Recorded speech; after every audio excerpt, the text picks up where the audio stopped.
வேற என்னப்பா பண்ண சொல்ற? நான் சொல்லி பார்த்தேன், நீ கேக்குற மாதிரி இல்ல. என்ன மீறி மனு தாக்கல் பண்ண போறேன்னு சொல்ற. அப்போ என் முடிவுக்கு என்ன மரியாதை? அப்ப நீங்க தப்பு செஞ்சிருக்கீங்கப்பா. அதனாலதான் நான் எலெக்ஷன்ல நிக்கிறேன் முடிவு.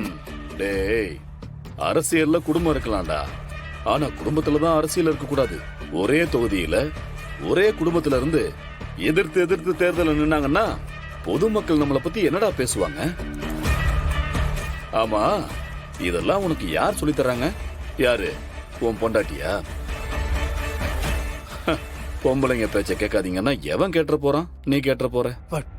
டைம் ஆயிட்டு இருக்குப்பா. அப்ப நான் நாமினேஷன் பண்ணுப்பா. அப்ப நான் போகணும்பா. திமிராதடா, கைய அறுத்துற போது.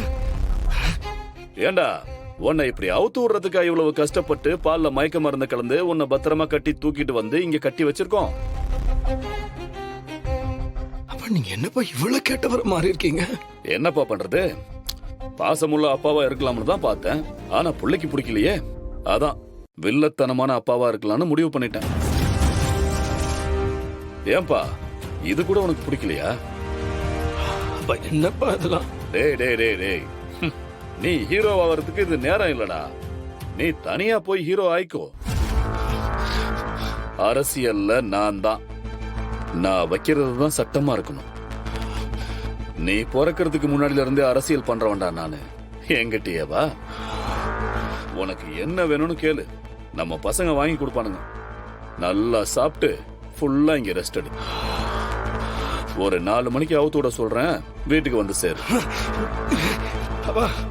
அப்ப என்னப்பா நீங்க என்ன இப்படி கட்டி வச்சு இந்த மாதிரிலாம் பண்ணிட்டு இருக்கீங்க? ரொம்ப அப்பா இது தப்புப்பா, பாவம்பா.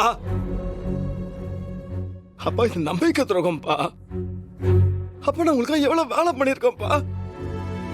தெருல இறங்கி உங்களுக்கு கஷ்டப்பட்டு இருக்கேன்ப்பா. வெற்றி, அரசியல் இதெல்லாம் சாதாரணண்டா. போட்டின்னு வந்துருச்சுன்னு வச்சுக்க, அதுக்கப்புறம் பொண்டாட்டி என்ன புள்ள என்ன, ஜெயிக்கிறது தான் முக்கியம். நம்ம குடும்பத்துல எனக்கு அப்புறம் நீ தான் அரசியல் வாரிசு.